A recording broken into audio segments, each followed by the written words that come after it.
Get the best blankets and gifts ever and save 50% this season with the promo code ZONE50.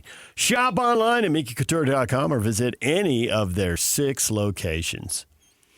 DJ, PK, and we're joined now by Riley Jensen. Riley, good morning. My guys, what's happening? Well, Kalani isn't going to Penn State. He's staying at BYU. That is clearly the big news. And it made me think as they, invest and we see all kinds of stories out there about, just massive numbers. It made me think Riley's not just a former Snow College and Utah State quarterback, is usually what we talk about. But for one spring, you went to BYU, competed for the starting job. You didn't get it. And you told us, Norm Chow understood when you moved on because you wanted to go somewhere where you could play. But what BYU football looked like then and what it looks like now, like nobody then would believe now.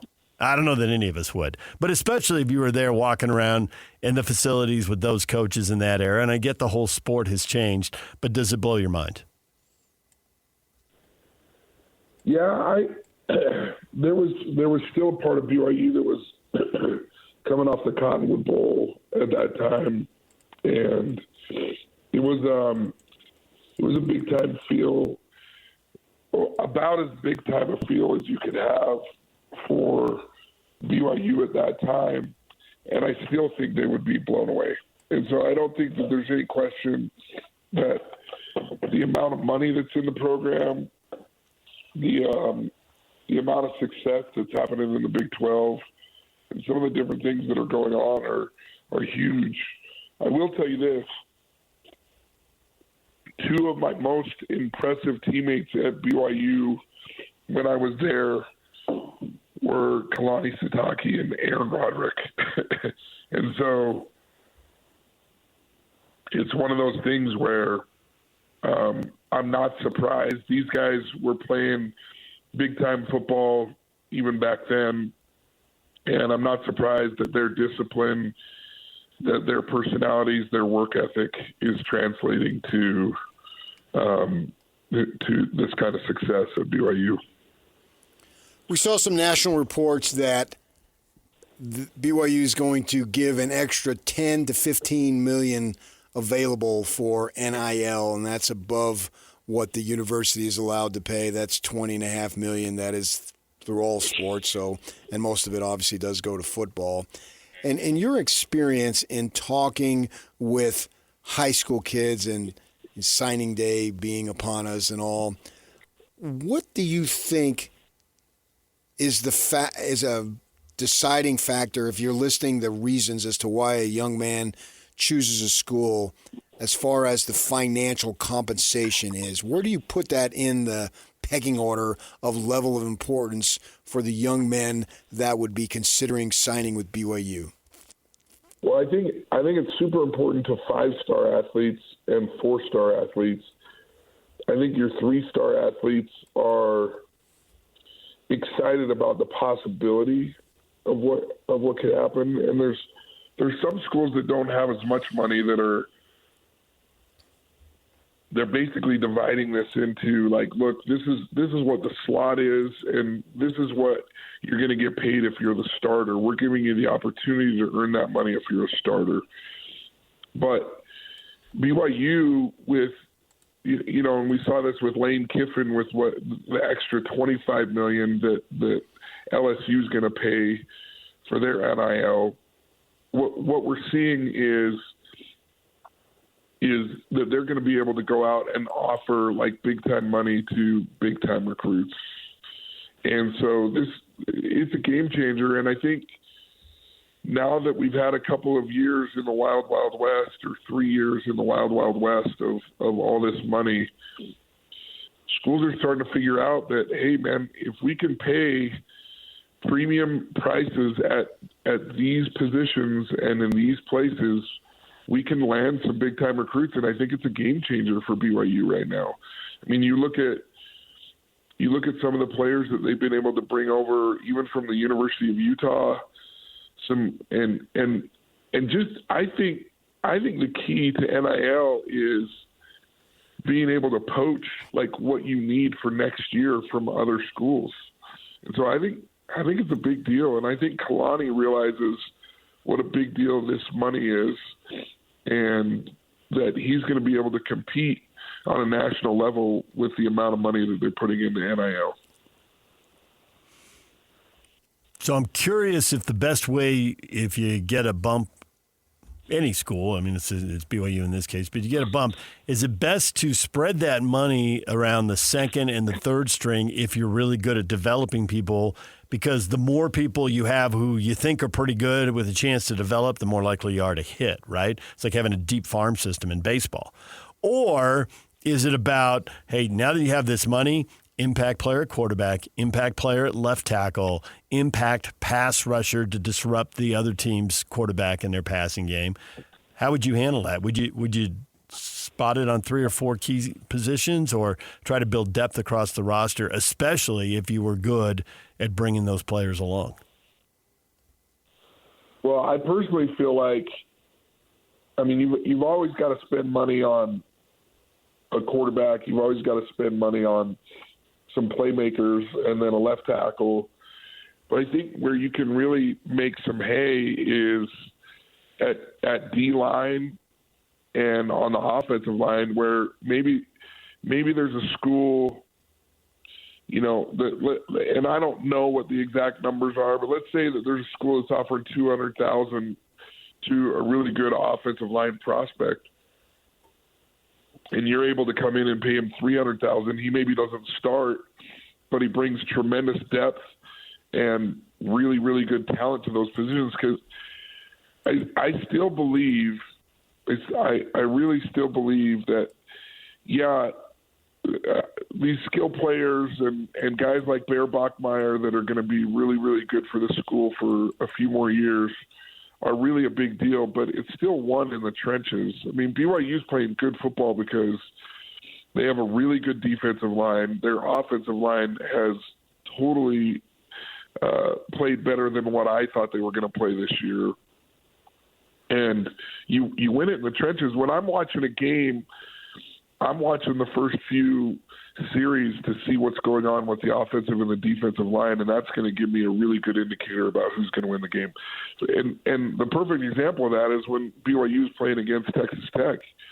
When I was watching that game, I was like, this could be a long day, because right now that D-line is winning and that offensive line for Texas Tech is winning, and that doesn't bode well for you. So I think maybe it's a combination of both. I'm positive that these college teams are now talking to pro teams to ask them how they kind of divide up their money and what percentage is allocated to each position and those sorts of things right now, because you can do the same thing that pro teams are doing on a smaller scale in college. And so I'm sure there's been some conversations with Andy Reid and what he thinks, and some different people that BYU coaches are connected to in the NFL to find out the best way to spread this money. And they've probably already been doing that on a smaller scale. Now they're going to be able to do it with even more money, and that makes you feel good if you're a BYU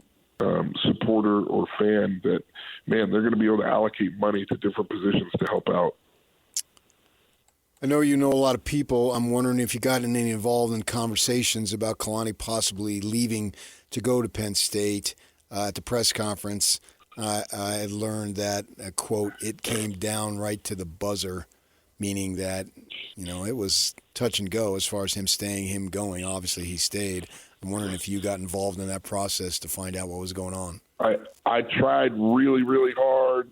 The 3 people that I know pretty well on the staff were amazingly tight-lipped.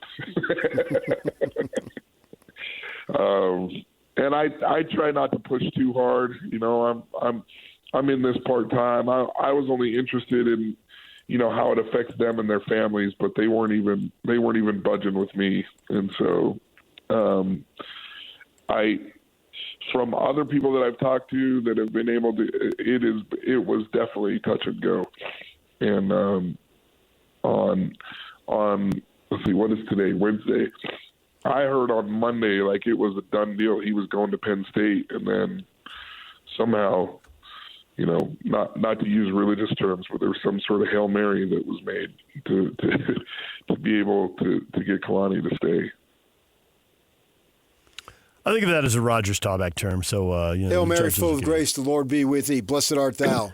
No, that's not Roger Staubach right there. That's the prayer. It's an actual prayer. I know it is. Did you ever recite it? Maybe. I have many times. I had a kid in the dumb class. We've heard all about it. It feels like it's kind of worked for you, PK. Oh, I've needed several Hail Marys in my life. Hail Marys, Bloody Marys, you name it. I'm just saying, I know Jackie, and I know that was a Hail Mary for you. So, the Lord was with thee. All right, speaking of Hail Marys, Saturday morning, there's a little game that's going to kick off at 10 a.m.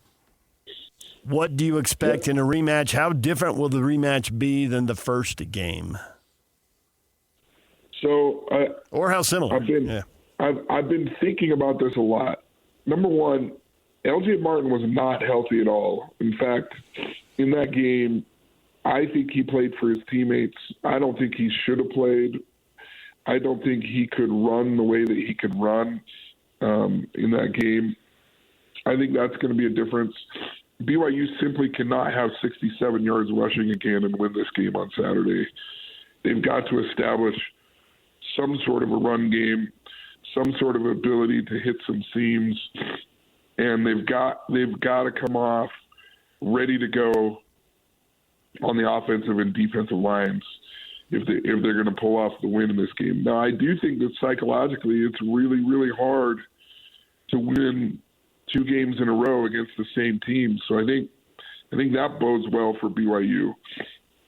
They've got to establish some sort of run game like I was talking about. And then, they've averaged almost 200 yards a game rushing during the year. To have 67, they've got to double 67. They've got to be in the 125 to 150 yard range in rushing.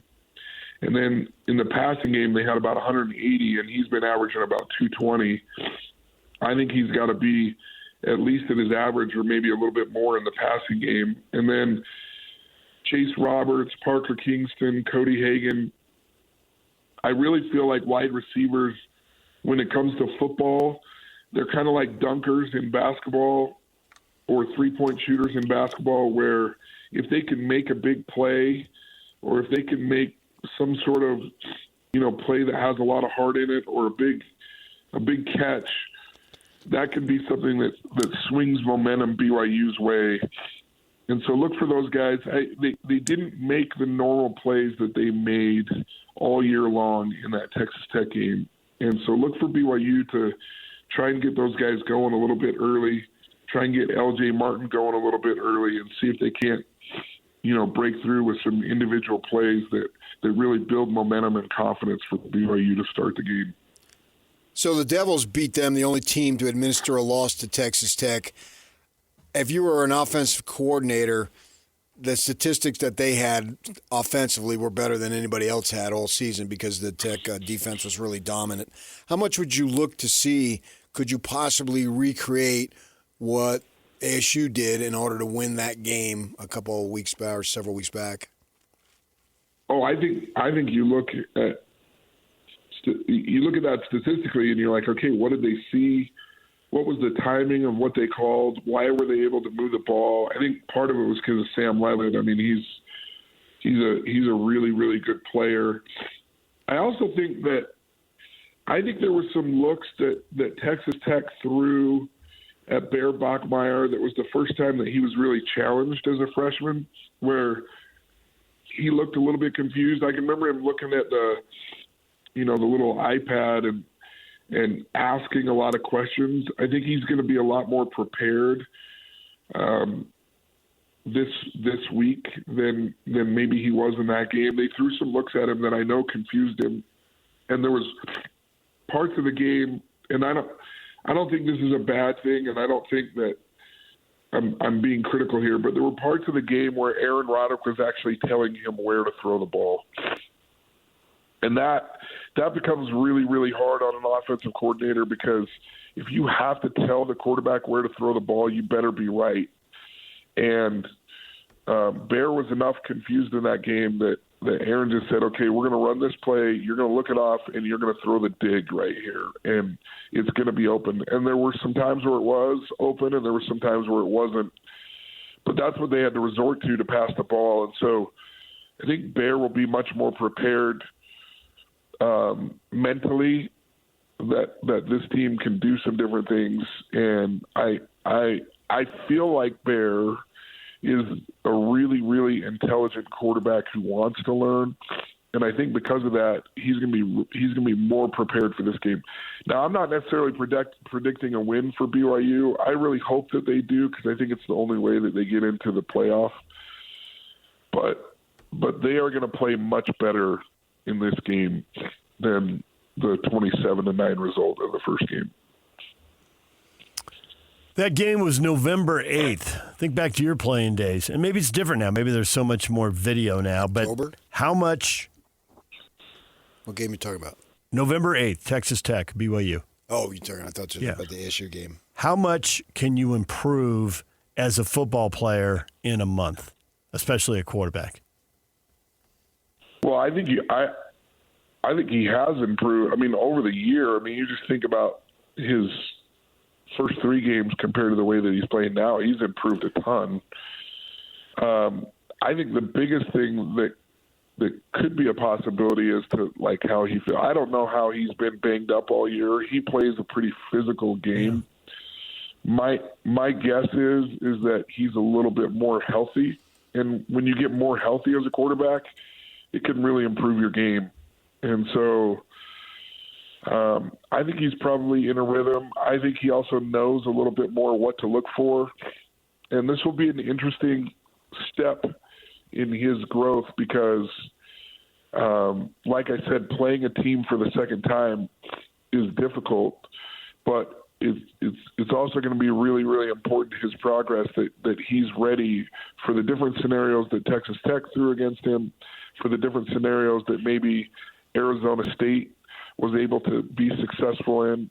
And so I think I do think you can improve every single week. It may not be in the yardage or in the stats, but it might be in third downs or in the red zone that he's a little bit more efficient, and that can be really, really big when it comes to the games.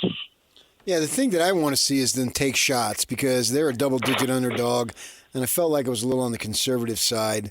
Let's play not to make a mistake on offense, and I don't know if you can do that. I think you're going to have to just be aggressive, and if you make mistakes, well, maybe you're going to lose anyway, but in my mind, go down. If you're going to go down in a more aggressive fashion than what we saw the first game. That really surprises me, coming from you, that you think that you should go down swinging. Yeah, I'm 100% with him. I have a feeling. I'm 100% with him, Riley. I mean, you're not going to drive 12 plays on these guys. They're really good. So when you get a chance to make a big play, go for it. No, I agree. I'm just saying, if there's anything I know about Patrick Kinahan, right? Yeah. He's going to be scratching the inside of his coffin. He's going to be so upset that he's passing away on us. But I totally agree with you. They got to take the shots. I think they're going to be able to take a few more shots because LJ is more. He is so much more healthy at this point than when they played the first time. And I think that just sets up some of the play action and some of the things that you want to do when you want to take shots downfield. So yes, I think that's what I was hinting at a little bit when I was talking about the receivers being big play receivers and making big plays. They've got to take those shots and they've got to land a few of them, right? And I think that can really change the momentum of a game and the confidence of a team when your wide receivers are making plays like that. So it's going to be interesting. I agree. You need to be a little bit more aggressive. I totally agree with you guys that they buttoned down the hatch a little bit and they're playing a little bit safe in that first game. And I really don't think they have anything to lose. Right. I mean, I think they know win and you're in, lose and you're out. I mean, I think that's the way that it looks right now. So you might as well go for it. Yeah. Riley, we appreciate the time as always. Thanks for joining us. Enjoy the games, and we'll talk to you next week. Thanks, guys. Love being on the show. Thank you. Riley Jensen, former Aggie quarterback, joined us right here on the Zone. DJ and PK, it's 97.5, the KSL Sports Zone. Tim Brando joins us. Top of the hour, we will talk with the longtime college football broadcaster, currently with Fox Sports. You see him calling games. We'll talk with him about the college football playoff, the Utes at 15, the Cougars at 11. And, man, there are all kinds of inconsistencies and things that are irritating schools all over the place. Oh, I think he is going to be, as they say, on fire. Tim Brando, right? Top of the hour. You think he's any relation to Marlon? No. Oh, okay. Hadn't really occurred to me, so I never thought that. Now that you mention it, we'd better check that out and ask him. Seventh cousin, 3 times removed. I never understood that. DJ and PK, it's 97.5, the KSL Sports Zone. Since the game went final in Lubbock, touchdown, Parker Kingston. The Cougars have wanted a rematch with the Red Raiders. Now they've got it, with a guaranteed spot in the college football playoff on the line. Listen all week long for the best coverage of BYU in the Big 12 title game, with exclusive interviews and analysis you won't get anywhere else. Then, on Saturday, catch a special Big 12 title game edition of College Football Game Day beginning at 8 a.m. with a post-game show immediately following a game. Exclusive Big 12 title game coverage on The Zone is presented by JCW's, the Burger Boys, quality and a lot of it. This is 97.5, the KSL Sports Zone. We told you earlier in the show, it's a Win Tickets Wednesday. We got tickets to Aerofest 2026 featuring Styx and Chicago. It's at the Utah First Credit Union Amphitheater, August 30th. Caller 12 right now, 801-575-ZONE will win the tickets. Caller 12, 801-575-ZONE, and you're headed to Aerofest 2026. Would you say that hug was like close to 4 minutes with Kalani? No. Longer? No, I'd put it about minute 47.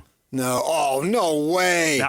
I went to the bathroom, and I came back, and you were still embracing. Well, then it was at least 20 minutes because every one of your trips to the bathroom. If you say at 10 o'clock I'm going to the bathroom, Yak and I know we're not seeing you. Yeah, but that's 10:20. different. There's different types of things there that you do. So, no, this was a quick one. And I asked Yak, is the bathroom open? Remember I asked you? Yeah. I went downstairs, boom, I came back, you were still embracing. And little did we know that you were just ahead of your time because it is National Let's Hug Day today. We discussed that. Have you ever hugged another man longer than you hugged Kalani? None of your business.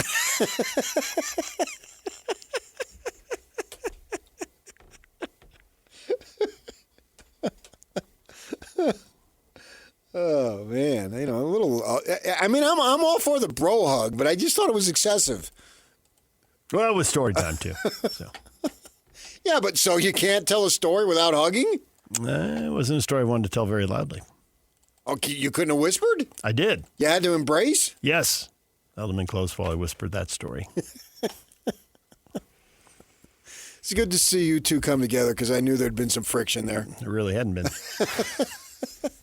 Really had been no contact at all. Occasional wave at practice or whatever. I hadn't talked to him in a while. What a grand day for BYU. Now, if they pull this off Saturday, that's a grander day. This will be the best week in BYU football history. That'd be a spectacular week. Yeah. Punch the ticket. Because the rankings came out, and it's kind of an afterthought. I mean, didn't you? Neither one of us are gamblers, but if we were, wouldn't you have bet a large portion of? I would have bet a large portion of your paycheck that they were going to be 11. Well, I didn't even look at it. It was of no interest to me. Yeah, Yak told me. He leaned over. They're at 11. Yeah, there you go. No, but the prior weeks I literally watched it live. There were people who thought they were going to go to 12. Yeah. Well, that doesn't matter. No, it doesn't. That's nobody thought they were going to 10, and they didn't. That's semantics at this point. So yeah, I don't fully understand it, but nevertheless, this is a reality. I can bang my head against the wall. There's nothing that I can do about it, so it seems pointless. I've said my piece on it, and that hasn't changed. Right? Nothing's changing. Right. So with that in mind. At least they have a clear idea of what needs to be done for postseason or playoff aspirations. There should be zero confusion now. I think both of them should be in. But I'm a big, I got Big 12 bias. Yeah. And they didn't get the normal amount of chaos. We talked week 1 that the path was there, and there was a path, but the top 10 teams this year are 33-4. They just keep winning. So there's no movement. And well, I think you had the movement that you would have needed was Alabama beating Oklahoma.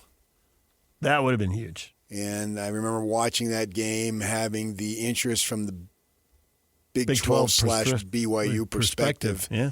Is that I found myself the rare moment of rooting for Alabama. Not that I root against them, but actually rooting for them because I thought, that could have flipped it a little bit. We knew we were talking about it when the Notre Dame USC game happened that Big 12 teams needed USC to beat Notre Dame because Notre Dame would probably win out if they didn't lose that game. And sure enough, they just torched people down the stretch. Yeah, but I didn't know at that point that BYU was going to continue to win. No, we didn't know. I mean, it's early.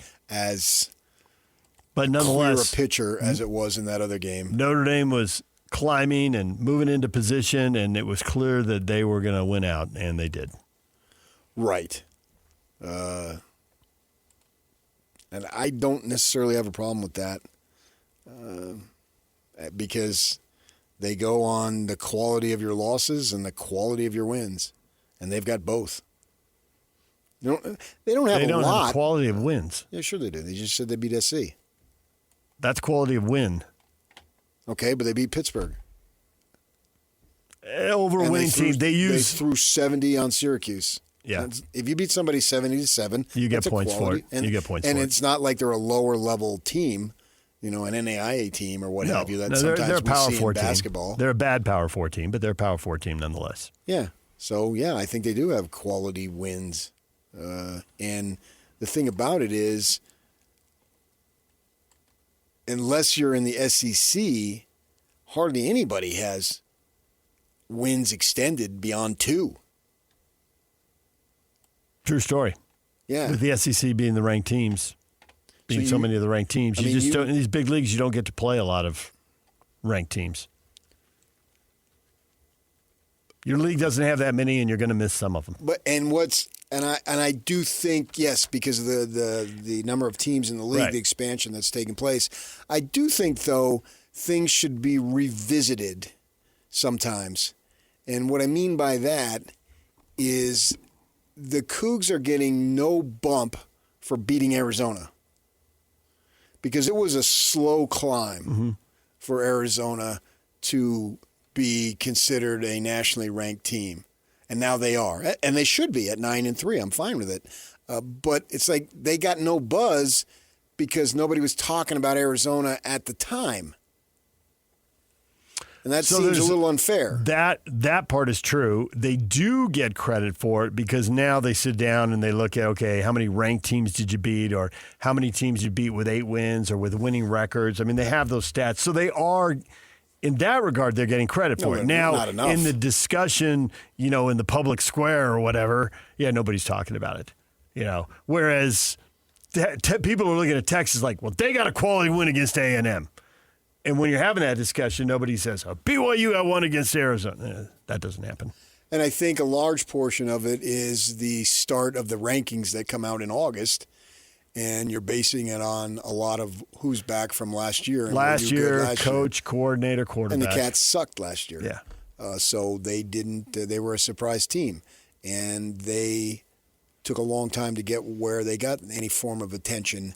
And, it seems like if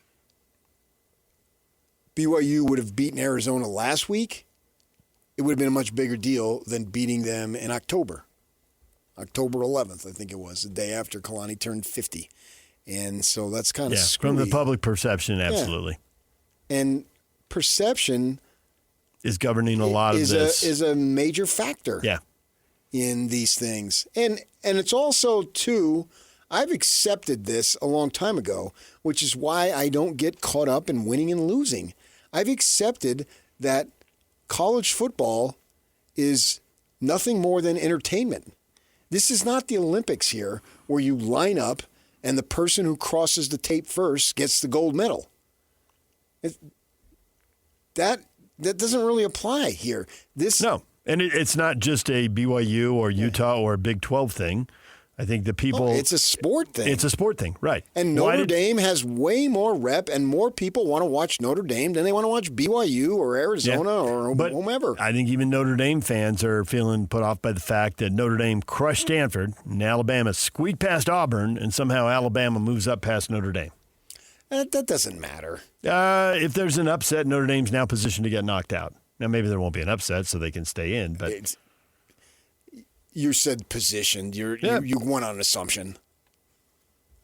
So I, even if there's an upset, Notre Dame, because of its massive fan base, worldwide, nationwide, this is a TV show, and I figured that out a long time ago, and that's why I think I have sports. I don't need a tragedy to have somebody say, "Oh, now we put the games in perspective." No, the games have been in perspective for me for many, many years, decades.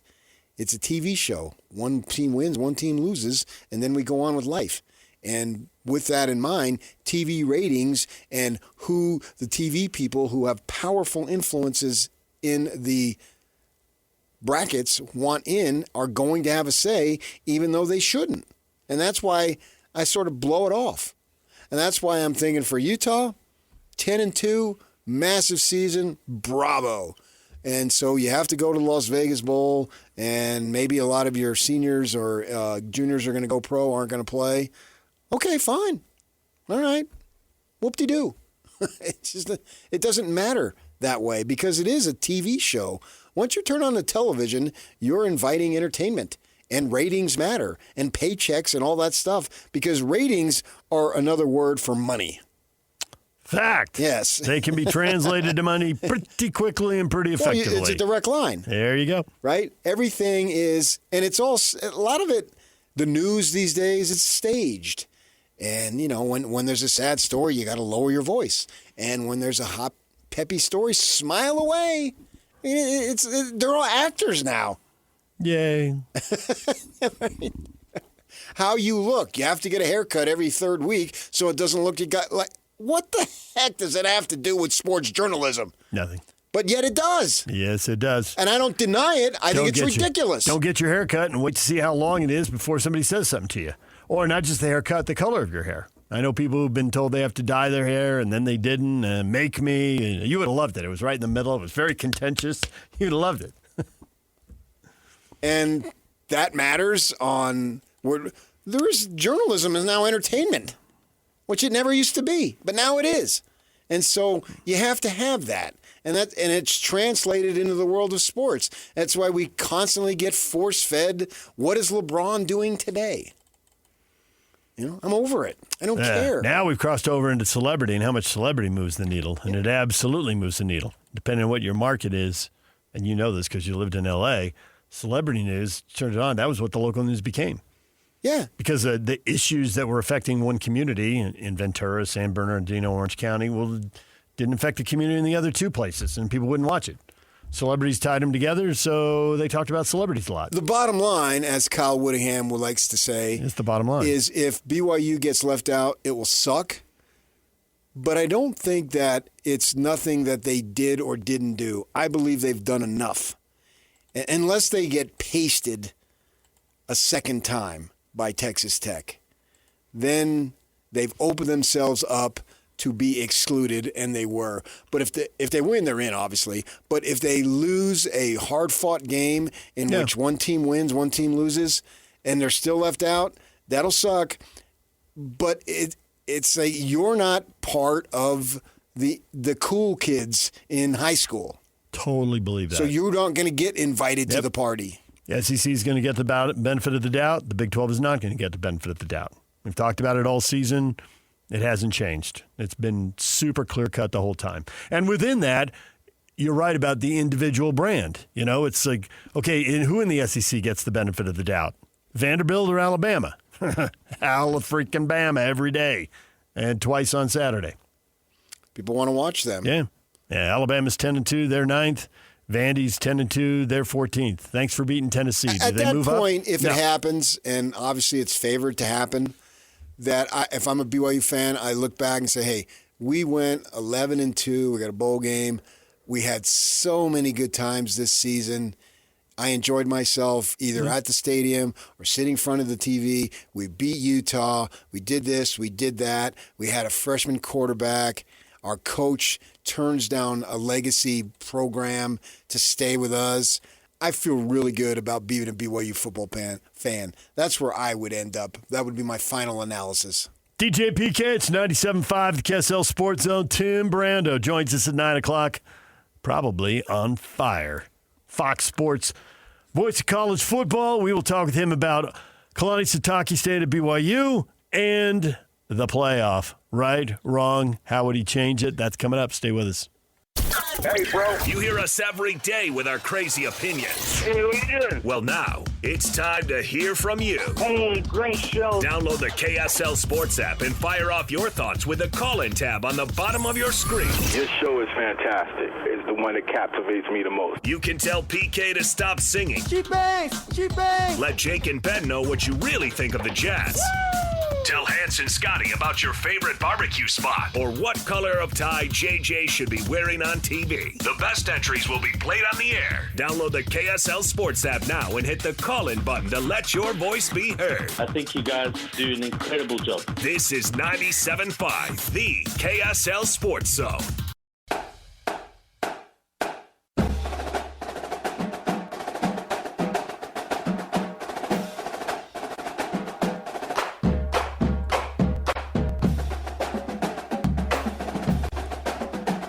DJ PK, the Mr. Mac, Utah County High School Player of the Week, honors the top boys and girls prep basketball players each week during the high school basketball season. This week's winners, Michaela Boyer from Timpanogos High and Jason Nielsen from the Utah Military Academy, Camp Williams.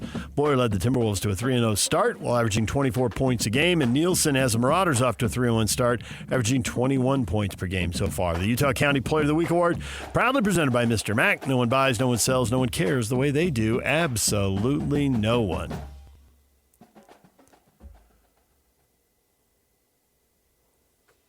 DJ and PK, coming up, we got Tim Brando talking college football. Everything else seems to have stopped, PK. Everything else just comes to a screaming halt. The axis has stopped spinning? That's it. Well, it is in our market. It's all about Big 12 title game, Kalani, and I suppose the next story is Kyle. And what's he going to do? He's got a date in his contract coming up. He's supposed to notify the school by December 5th if he's going to step down, or will he return for one more year? And we got signing day going on. We're seeing guys sign. Most of this stuff, I think. Have you seen any surprises yet? It seems like mostly guys are going where we were told. Day? Yeah, I signing day. I don't follow high school recruiting that much, so I wouldn't know who was committed where. I mean, I look at it to see who they are, but I don't know if somebody was committed to Arkansas State and now chose Ohio State. I couldn't tell you on that. And their stars and all that stuff. Well, let's see when they get here what they can do. But you've just pretty much announced that if Kyle comes back, he'll retire next year. Because you said if he comes back or if he comes back for one more year. Well, I think it's a year at a time at this point. Yeah, but you just said for one more year. Well, let me clarify. I want to know if you knew. You say something. I don't know. I value the words that come out of your mouth. I do not know. I do not know what he will do. Perhaps he will change his mind. But I do think it's a year. I understand that. Everything, okay. Everybody's year to year when you think about it. But I didn't know if you knew that if he came back, then he would retire in 26. Nope, I don't know that. Oh, well, you said that. Well, now I'm glad we've cleared that up. I thought maybe you had information that he may have said, "Hey, if I come back, it'll only be for one more year." Because sometimes they do that. They say, "I want to go one more." And they make that decision. We've seen that. That wouldn't be that uncommon. And in his situation, given his age, that would be fairly common. That's why I thought maybe he had said something that could possibly, hey, I might go one more year. You know, I wonder if if he would say that. If for argument's sake, say he comes back. Okay.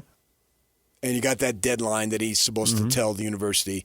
Could he? They say he could say, I'm coming back, but I want to leave next year. It has been done. Right. And I would think they would say, fine. I think they would actually like that. I don't know that they're bugged or irritated by the uncertainty, but I think they'd like to have a time. The problem is Kyle doesn't want any hubbub made about him, so they could keep it secret, and then Scally would know, okay, everything going forward beyond the 26th season, I'm the guy.